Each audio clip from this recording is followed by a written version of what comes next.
मी मारुती शहाणे आजच्या व्हिडिओमध्ये पहिल्यांदा तुमचं सगळ्यांचं स्वागत करतो. इयत्ता 9वी विषय विज्ञान भाग 2 यातील 15व्या टॉपिक विषयी आपण माहिती घेत आहोत. तर आतापर्यंत आपण प्लांटमध्ये होणारी जी एक्सक्रीशन प्रोसेस आहे ती कशा पद्धतीने होते याविषयी माहिती घेतली. यानंतर अतिशय महत्वाचा एक पॉइंट आपण पुढचा पाहणार आहे, excretion in human beings. Next point जो आहे तो आपण कोणता चर्चा करणार आहे किंवा माहिती घेणार आहोत, एक्सक्रीशन इन ह्युमन बीइंग. एक्सक्रीशनची प्रोसेस जशी प्लांटमध्ये होते ते आपण माहिती घेतली. त्याप्रमाणे सुरुवातीला मी बोललो होतो की सर्व प्राण्यांमध्ये एक्सक्रीशनची प्रोसेस होते, ह्युमन बीइंग मध्ये पण होते. आता हे कशा पद्धतीने होते याविषयी बघूयात. कॅन यू टेल, सुरुवातीला काही प्रश्न विचारलेत आपण बघूयात. Which waste materials are produced in our body through the metabolic activity. In our body, different types of the metabolic activities are going on, and due to which certain substances or the waste materials are produced. So urea, uric acid, or the ammonia. In short, we can say the nitrogenous waste materials are produced in the excretion process. Okay, म्हणजे excretion process मध्ये जे product तयार होतात किंवा वेगळे काढले जातात याबद्दल आपण बोलतोय की कोणकोणते मटेरियल्स किंवा वेस्ट मटेरियल्स असतात.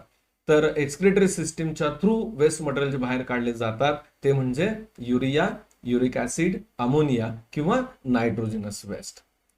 देन सेकंड क्वेश्चन बघा, how does the process of excretion takes place in humans. Human being मध्ये एक्सक्रिशन प्रोसेस जी आहे ती कशा पद्धतीनं होते. मला वाटतं हा मेकॅनिझम आपल्याला यातले काही पॉइंट्स माहीत झाल्यानंतर कळेल. त्यामुळे या प्रश्नाचं उत्तर जे आहे आता सध्या जे आपण पुढे पॉइंट कंटिन्यू करतोय त्याच्यामध्ये मिळणार आहे. सारांशाने मी सांगतो एक्सक्रीशन प्रोसेस नेमकी कशा पद्धतीने होते. आपल्या शरीरामध्ये लिव्हर मधून किंवा इतर मेटाबॉलिक ऍक्टिव्हिटी मधून नायट्रोजनस वेस्ट प्रॉडक्ट जे आहेत ते आपल्या ब्लड मध्ये मिक्स होतात, रक्तात मिसळले जातात आणि हे रक्त सर्क्युलेटरी सिस्टीम थ्रू किडनी पर्यंत आणलं जातं किंवा वृक्कांपर्यंत आणलं जातं. किडनीमध्ये असणारे जे छोटे युनिट्स आहेत जे फिल्ट्रेशनचं काम करतात त्याला आपण नेफ्रॉन असं म्हणतो. आणि नेफ्रॉन थ्रू हे ब्लड फिल्टर होतं आणि फिल्टर केल्यानंतर त्यामधून नायट्रोजनस वेस्ट मटेरियल जे आहे ते वेगळं केलं जातं आणि हे युरिनच्या फॉर्म मधून किंवा युरिनच्या स्वरूपात शरीराच्या बाहेर टाकलं जातं. लक्षात येत आहे. म्हणजे नायट्रोजनस वेस्ट मटेरियल जे आहेत ही एक्सक्रिटरी सिस्टीम मधला जो मेन घटक आहे किंवा मेन युनिट आहे ते म्हणजे किडनी. आणि या किडनी थ्रू ब्लड प्युरिफिकेशन किंवा फिल्ट्रेशन होतं आणि त्याच्यामधून हे नायट्रोजनस वेस्ट मटेरियल जे आहे ते वेगळं केलं जातं. हे सारांशाने मी सांगितलं आपल्याला, पण त्याची डिटेल माहिती आपण बघणार आहोत. There are different organ system in the human body to bring about the different life processes such as digestive system for the digestion of food, respiratory system for the respiration etcetera. आपल्याला माहित आहे की human being मध्ये वेगवेगळ्या टाईपच्या systems आहेत. यामध्ये digestive system आणि रेस्पिरेटरी सिस्टीम ह्या अतिशय महत्वाच्या सिस्टीम आहेत. खरं तर सर्वच सिस्टीम महत्वाच्या आहेत, पण आपण या दोन सिस्टीमचा प्रामुख्याने विचार करणार आहे. डायजेस्टिव्ह सिस्टीमचा इम्पॉर्टन्स का आहे, तर आपल्या प्रत्येक ऍक्टिव्हिटीसाठी आपल्याला एनर्जी पाहिजे आणि ही एनर्जी मिळण्यासाठी आपण जे फूड मटेरियल घेतो ते डायजेस्ट करतो आणि त्याच्यापासून आपल्याला एनर्जी मिळते.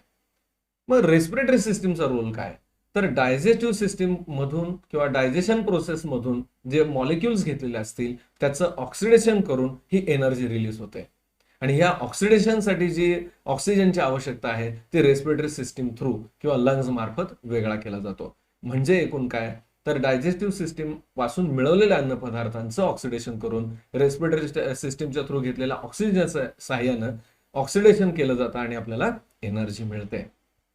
ठीक आहे. The process of digestion leading to the energy production is an important process of our body. मी आता सांगितलं आपल्याला एनर्जी मिळण्याच्या दृष्टीनं डायजेशन प्रोसेस किंवा डायजेस्टिव्ह सिस्टीम हे अत्यंत महत्वाचे. Various materials are form during this process. या डायजेशन प्रोसेसमध्ये अनेक प्रकारचे प्रॉडक्ट तयार होतात. Removal of these waste from the body is the important and it is excretory system that carries out this function. हे जे अनवॉन्टेड मटेरियल तयार होतील म्हणजे जे काही अन्न पदार्थ आपण खाऊ ते पूर्णपणे डायजेस्ट होत नाहीत आणि त्यातून जे वेस्ट शिल्लक राहील हे वेगळं करण्याचं काम एक्सक्रिटरी सिस्टीम करते किंवा एक्सक्रिटरी सिस्टीमच्या मार्फत हे रिमूव्हलचं जे काम आहे ते केलं जातं. ठीक आहे. Excretory system. The human excretory system consist of pair of kidneys, a pair of ureters, the urinary bladder and the urethra. आता एक्सक्रिटरी सिस्टीम कशा पद्धतीची ह्युमन बिंग मध्ये असते त्याची डायग्राम आपल्या समोर दिसते. त्याच्या आधारे आपण एक्सक्रिटरी सिस्टीम बद्दलची माहिती घेऊयात. इथं 2 डायग्राम आपल्याला दिसत पहा. या बाजूला जी आहे ती एक्सक्रिटरी सिस्टीम आहे. ठीक आहे. नीट वेगवेगळे याच्यातले भाग आपण लेबलच्या साहाय्याने समजून घेऊ आणि एक्सक्रिसेंटचा मेकॅनिझम बघूया. तुम्ही माऊस पॉइंटर जो दिसतोय स्क्रीनवरती त्याच्यावरती लक्ष द्या. इथं एक्सक्रिटरी सिस्टीम मध्ये नेमके जे भाग आहेत कोणकोणते आहेत तर पेअर ऑफ अ किडनी म्हणजे 2 किडनी किंवा वृक्क आहेत. So this is the right kidney and this is the left kidney.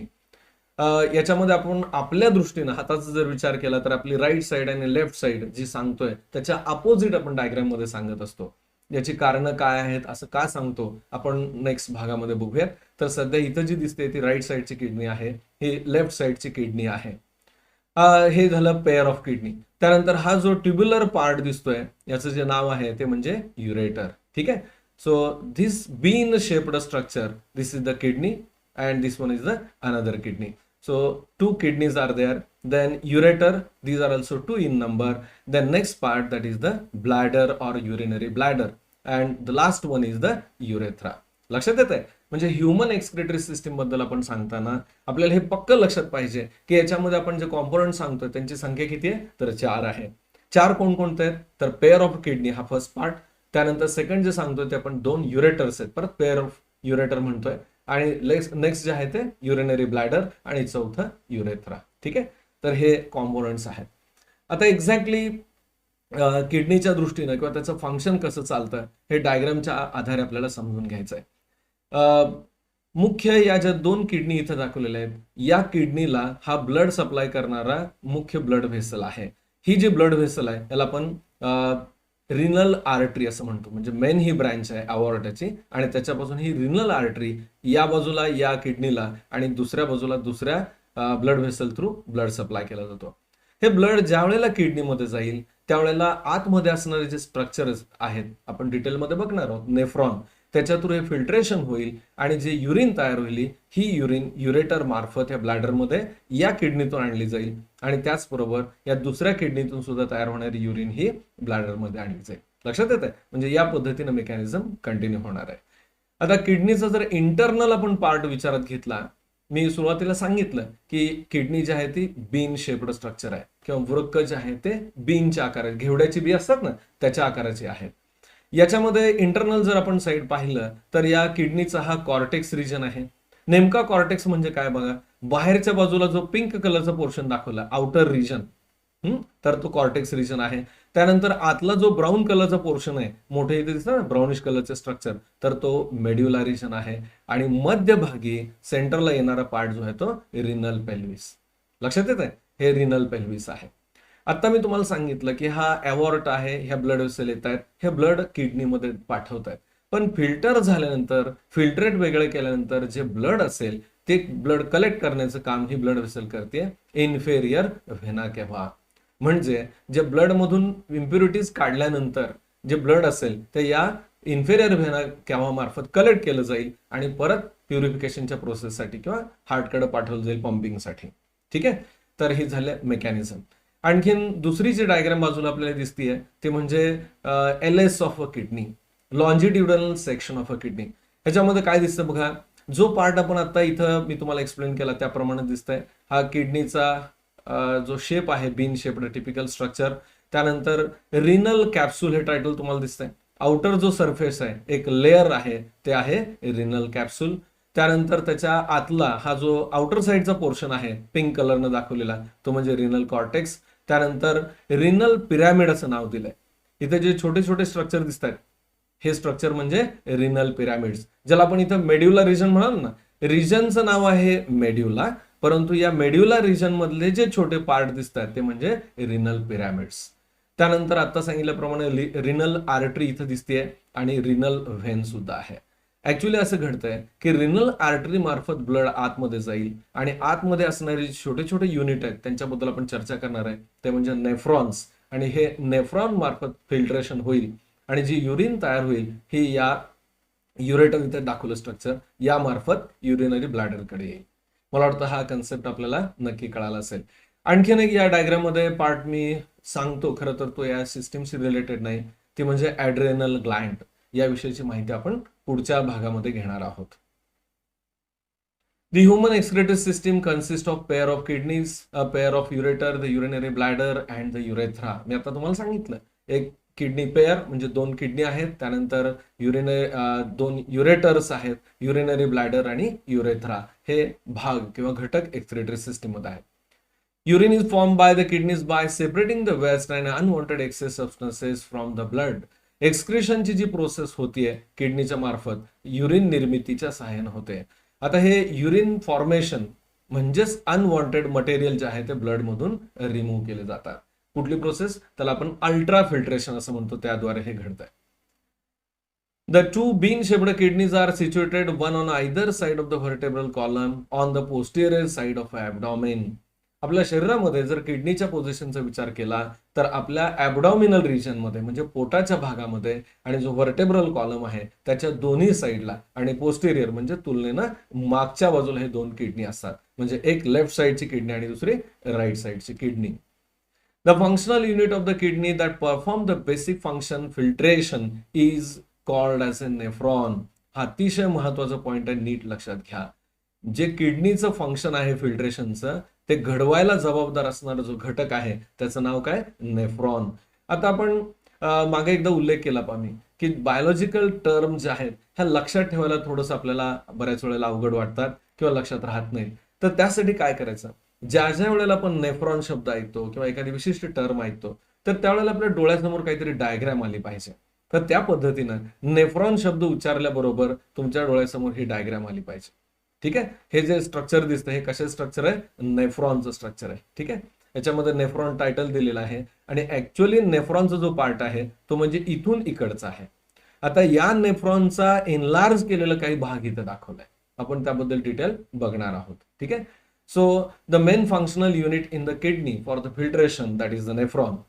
Each nephron has a cup-like thin-walled upper part called as a Bowman's capsule. आता ह्या नेफ्रॉनच्या स्ट्रक्चर बद्दल आपण थोडक्यात माहिती बघूयात आणि मग पुढील पॉइंट कंटिन्यू करूयात. सध्या तुम्हाला जे डायग्राम मध्ये स्ट्रक्चर इथे दिसतंय ते म्हणजे नेफ्रॉन. नेफ्रॉनचा जो पार्ट आहे त्याच्यामध्ये एका बाजूला एक असं कप शेप्ड स्ट्रक्चर दिसतं. पहा नेमकं इथं कप शेप कुठं दिसतोय किंवा कशा पद्धतीनं आहे हे मी तुम्हाला डायग्राम मध्ये दाखवतो. पहा या रिजन मध्ये जे पार्ट दिसतं इथं कप शेप्ड स्ट्रक्चर आहे. म्हणजे या डायग्राम मध्ये तुम्हाला हे अशा पद्धतीनं कपचं शेप स्ट्रक्चर दिसतंय आणि बाजूला जे आहे ते इतर ट्यूब आहे आणि एकूण त्याचं जे स्ट्रक्चर आहे ते या पद्धतीचं आहे. तर हा जो पार्ट आहे ते म्हणजे बाउमन्स कॅप्सूल. या रिजनला नाव काय? बाउमन्स कॅप्सूल. ठीक आहे. आणि या बाउमन कॅप्सूलच्या आतमध्ये एक कॅपिलरी नेटवर्क आहे. हे जे कॅपिलरी नेटवर्क आहे याचं नाव आहे ग्लोमेरुलस. ठीक आहे. या कॅपिलरी नेटवर्कचं फॉर्मेशन कसं होतं तर या प्रत्येक नेफ्रॉनच्या बाउमन्स कॅप्सूल मध्ये एक ब्लड व्हेसल म्हणजे आर्टरी ही ब्लड सप्लाय करते. इथं त्या ब्लडचं ऍक्च्युअली फिल्ट्रेशन होतं ज्याच्यातून वेस्ट जे आहेत या ट्युब्यूल मध्ये सोडले जातात आणि जे ब्लड असेल ज्याच्यातले इम्प्युरिटी निघालेले आहेत हे ब्लड जे आहे ते इथून बाहेर येते. लक्षात आलं.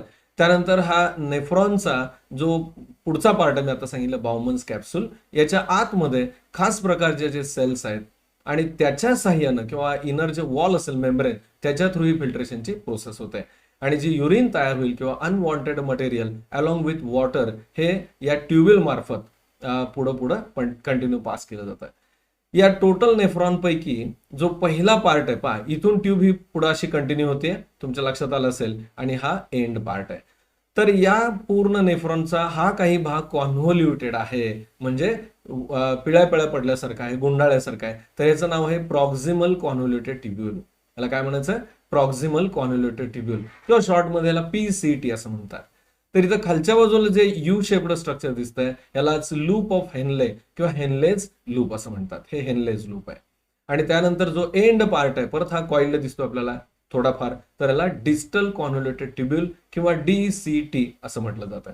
आणि ह्याचं जे एंड आहे हे युरेटर कडे जाणार मूळ जी डक्ट आहे ही याला नाव आहे कलेक्टिंग डक्ट. म्हणजे ही ट्युब्यूल आहे जे युरिन तयार झालेली असेल फॉर्म झालेली ती या कलेक्टिंग डक्ट मध्ये येईल आणि शेवटी अशा अनेक कलेक्टिंग डक्ट हा युरेटर कडे आणल्या जातील. लक्षात येतंय. तर हे झालं हे नेफ्रॉनचं स्ट्रक्चर. आता इथं बाजूला जी डायग्राम दिसते ते काय दिसतं नेमकं तर हा जो नेफ्रॉन आहे हा सिंगल नेफ्रॉन आहे. परंतु असे लाखोच्या संख्येनं नेफ्रॉन हे किडनीमध्ये असतात. त्यांचं लोकेशन काय हे कळण्यासाठी बाजूची डायग्राम आहे. मगाशी आपण जी डायग्राम पाहिली किडनीच्या इंटरनल स्ट्रक्चरची, इंटरनल स्ट्रक्चर ऑफ किडनी पहा, इथं मी परत एकदा दाखवतो. इथं ब्राऊन कलरचा जो पार्ट दिसत होता म्हणजे कॉर्टेक्स आणि मेड्युला रिजन, किंवा इथं रिनल पिरॅमिड दाखवले ते, तर तो रिनल पिरॅमिडचाच पोर्शन इथं दाखवलेलं पहा.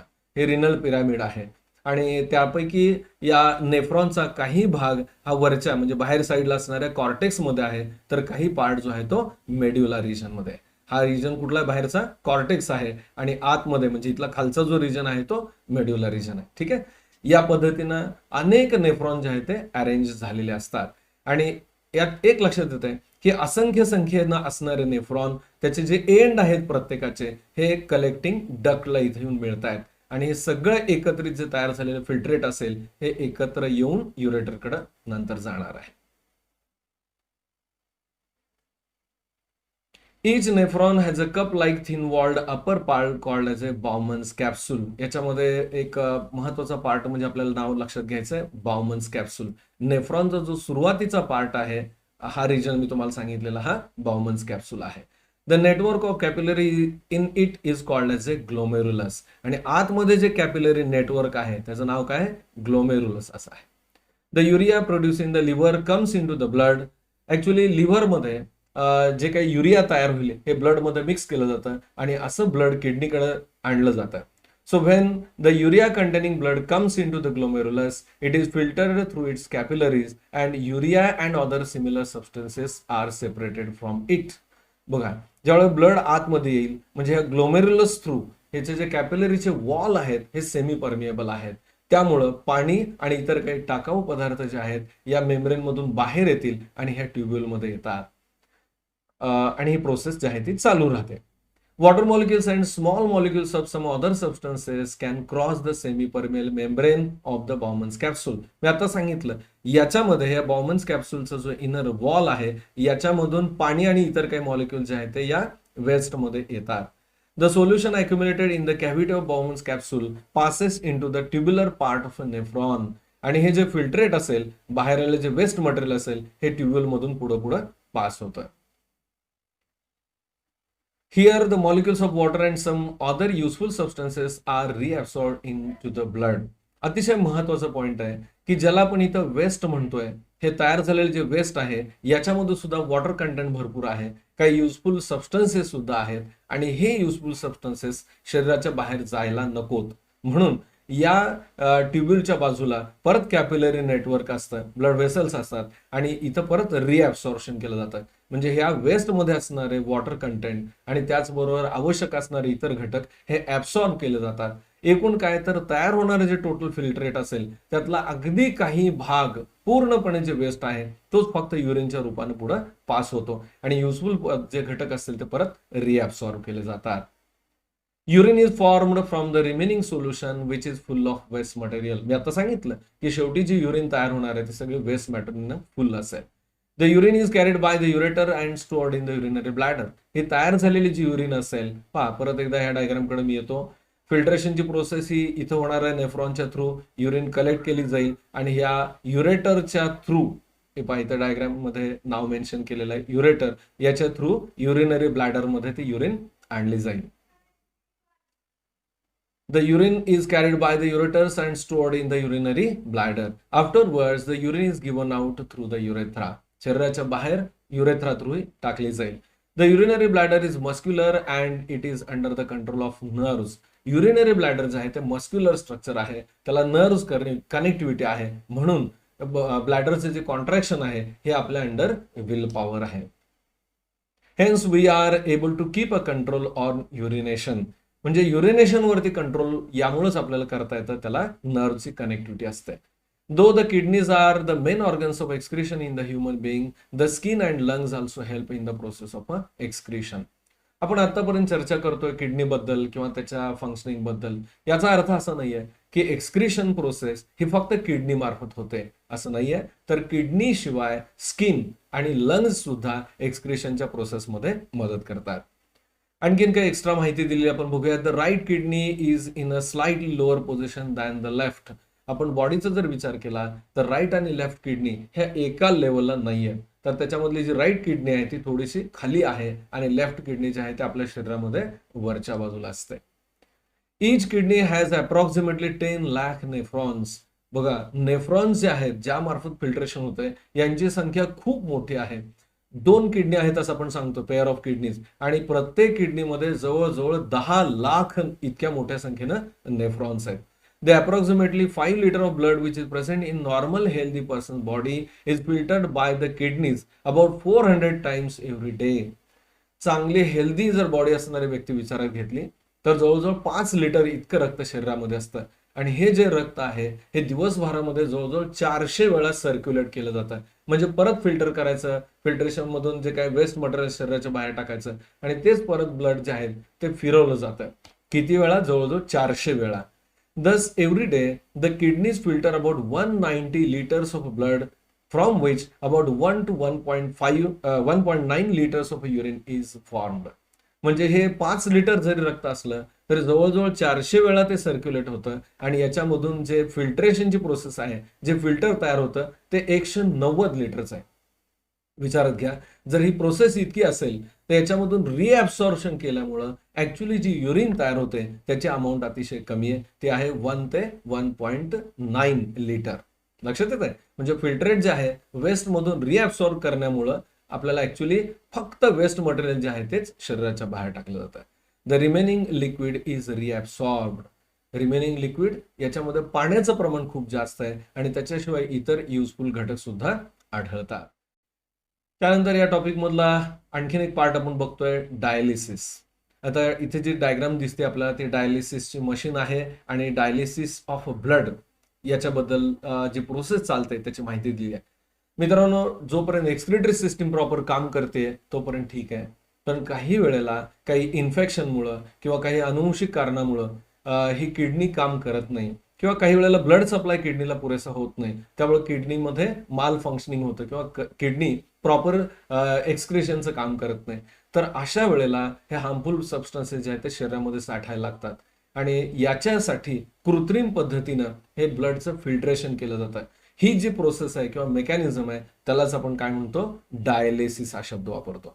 लक्षात येत आहे? काही व्यक्तींच्या बाबतीत नॅचरल एक्सक्रिशनची प्रोसेस किडनी मार्फत होत नाही, त्यावेळेला मशीनच्या सहाय्यानं, इथं जी डायग्राम आपल्याला दिसते या मशीनच्या सहाय्यानं ही फिल्ट्रेशनची प्रोसेस केली जाते. ही कशा पद्धतीने केली जाते तर सारांशाने इथं डायग्राम दिले त्याच्यावरून तुमच्या लक्षात येईल. पहा, डायलिसिस ऑफ ब्लड आपण माहिती बघूयात, आपल्या लक्षात येईल. हा ज्या व्यक्तीचं डायलिसिस प्रोसेस करायचं त्याचा हात दिसतोय, याच्यामध्ये आर्टरी आणि व्हेन या 2 ब्लड व्हेसल आहेत. आर्टरी मार्फत एक ट्यूबच्या सहाय्यानं रक्त बाहेर शरीराच्या काढलं जातं. पंप करून हे मशीनमध्ये ब्लड पाठवलं जातं. इथं आर्टेरियल प्रेशर मॉनिटर केलं जातं. हे ब्लड मशीनमधून पास होतं. हे पास होत असताना जे फिल्टर आहे ते फिल्टरेट बाहेर काढलं जातं, आपल्या इथे दिसतंय, यूज डायलिसेट. त्यानंतर जे ब्लड असेल ज्याच्यामधून वेस्ट काढलेलं आहे हे परत ट्यूब थ्रू कलेक्ट करून एअर ट्रॅप आहे इथं, म्हणजे कंट्रोल ठेवलं जातं आणि हे ब्लड परत व्हेनमध्ये सोडलं जातं. एकूण काय की काही अंशी शरीरातलं ब्लड, साधारणतः 500 ml इतकं ब्लड हे बाहेर काढून मशीनमध्ये येतं एका वेळेला आणि ते फिल्टर करून परत शरीरात सोडलं जातं. ही प्रोसेस काही काळ चालू राहते. याच्याशिवाय बाजूला fresh dial set, compressed air, ज्या ज्या गोष्टींची आवश्यकता आहे या मेकॅनिझम मध्ये हे डायग्राम मध्ये दिलेलं आहे. The efficiency of kidney can be adversely affected by injury, infection or the decreased blood supply. मी आता सांगितलं की काही कारणानं किडनीज ह्या डॅमेज होतात किंवा काम करत नाहीत. कधी असं घडतं तर इंजुरी जर झाली, म्हणजे काही जखम झाली असेल किंवा काही कारणाने इन्फेक्शन असेल त्यावेळेला, किंवा जर ब्लड सप्लाय कमी झालं तरी किडनी प्रॉपर काम करत नाहीत. In case this happen, an excess of toxic substances accumulate in the body and it can lead to the death. आणि अशा वेळेला जर हार्मफुल सबस्टन्सेस शरीरात साठले तर त्यामुळे मृत्यू येऊ शकतो. If kidneys fail, the nitrogenous waste are separated from the blood with the help of man-made machine. जर किडनी काम करत नसेल तर कृत्रिमरित्या मॅनमेड मशीन, आता आपण सांगितलं या मशीनच्या सहाय्यानं हे प्रोसेस केली जाते. The process of separating the nitrogenous waste from the blood with the help of this machine is called as a dialysis. म्हणजे मशीनच्या सहाय्यानं ब्लडचं फिल्ट्रेशन करून वेस्ट मटेरियल वेगळं काढणं, या प्रोसेसला काय म्हणतात? डायलिसिस. टर्म व्यवस्थित लक्षात ठेवा. डायलिसिस याचा अर्थ काय? तर filtration of blood artificially with the help of a machine. So about 500 ml of blood is sent at one time through this machine. एका वेळेला शरीरातलं सगळंच रक्त बाहेर काढून आपण फिल्टर करून परत भरू शकत नाही, त्यामुळं व्यक्तीचा मृत्यू होईल. यासाठी फक्त 500 ml म्हणजे अर्धा लिटर एवढंच रक्त मशीनमध्ये सोडलं जातं आणि फिल्टर करून ते लगेच शरीरामध्ये परत येतं. Purified blood is reinfused into the body of the patient. लगेच ते आतमध्ये एंटर केलं जातं. त्यानंतर यूज युअर ब्रेन पॉवर, काही प्रश्न विचारायला पहा. As compared to the monsoons and winter, a very small quantity of urine is produced in the summer season. Why is it so? जर आपण हिवाळा आणि उन्हाळा यांचा विचार केला तर उन्हाळ्यामध्ये युरिन फॉर्मेशनचा जो मेकॅनिझम असतो तो कमी असतो. युरिन जे आहे ती कमी तयार होते. असं का होतं? मला वाटतं याचं कारण सोपं आहे, आपल्या लक्षात असेल की उन्हाळ्यामध्ये आपल्याला घाम खूप येतो आणि या घाम येण्यामुळं किंवा त्वचेमार्फत एक्सक्रिशनची प्रोसेस होते किंवा पाण्याचं प्रमाण जे आहे ते कमी राहतं आणि साहजिकच युरिनचं प्रमाण जे आहे ते कमी असणार आहे. थंडीमध्ये पाणी पिण्याचं प्रमाण वाढतं आणि जो घामाच्या रूपाने लॉस होणार आहे तो कमी असतो, त्यामुळं युरिनेशनचं प्रमाण कमी असेल. त्यानंतर in adults the process of urination is under their control but not in infants. Why is it so? लहान बाळांच्या बाबतीत युरिन पास करणं हे कंट्रोलमध्ये त्यांच्या नसतं, बऱ्याच वेळा आपण पाहतो. परंतु मोठ्या माणसांमध्ये ही ॲबिलिटी असतं. असं का होतं? मगाशी एक पॉईंट मी सांगितलं, तुमच्या लक्षात असेल की युरिनरी ब्लॅडर जे आहे मस्क्युलर ऑर्गन आहे आणि त्याला नर्व्ह कनेक्टिव्हिटी आहे. म्हणजे नर्व्ह कंट्रोल असल्यामुळं आपल्या विल पॉवरच्या अंडर आहे. लहान मुलांच्या मध्ये ही नर्व्ह डेव्हलपमेंट किंवा नर्वस डेव्हलपमेंट जे आहे ती तुलनेनं कमी असते आणि साहजिकच ती डेव्हलपमेंट झाली नसल्यामुळं त्यांच्यामध्ये ते कंट्रोल आपल्याला पाहायला मिळत नाही. मला वाटतं विद्यार्थी मित्रांनो, आजच्या टॉपिकमध्ये आपण जे पॉईंट पाहिले त्याचं थोडक्यात सारांशन बघूयात. न्यूट्रिशन इन ह्युमन बिईंग अतिशय महत्वाचा, म्हणजे आपल्या 11वी 12वी पुढच्या इयत्तेसाठीचा महत्वाचा आणि बायोलॉजीमधील इम्पॉर्टंट टॉपिक आपण डिस्कस करत होतो. एक्सक्रिटरी सिस्टीम बद्दलची माहिती. ह्युमन बिईंग मध्ये असणारी एक्सक्रिटरी सिस्टीम कशी असते, त्याची वेगवेगळे ऑर्गन्स कोणकोणते आहेत त्याच्याविषयी माहिती आपण पाहिली. ही प्रोसेस कशी होते. त्यानंतर किडनीमधील अतिशय महत्वाचं युनिट म्हणजे नेफ्रॉन, त्याचं स्ट्रक्चर आणि वर्किंग याच्याबद्दलची आपण माहिती घेतली. जर किडनी काही वेळेला काम करत नसेल तर आर्टिफिशियली हे युरिन फॉर्मेशनचं किंवा ब्लड फिल्ट्रेशनचं काम केलं जातं आणि या मेकॅनिझमला डायलिसिस म्हणतो, त्याच्याही बद्दलची आपण माहिती घेतली. मला वाटतं आजचा व्हिडिओ तुम्हाला नक्की आवडला असेल. आपण जर नव्याने व्हिडिओ पाहत असाल, चॅनलवर जर नवीन असाल तर नक्की चॅनलला सबस्क्राईब करा. हा व्हिडिओ आपल्या मित्रांना भरपूर शेअर करा आणि लाईक करा. या टॉपिकचा उर्वरित जो भाग आहे तो पुढच्या व्हिडिओमध्ये आपण बघूया.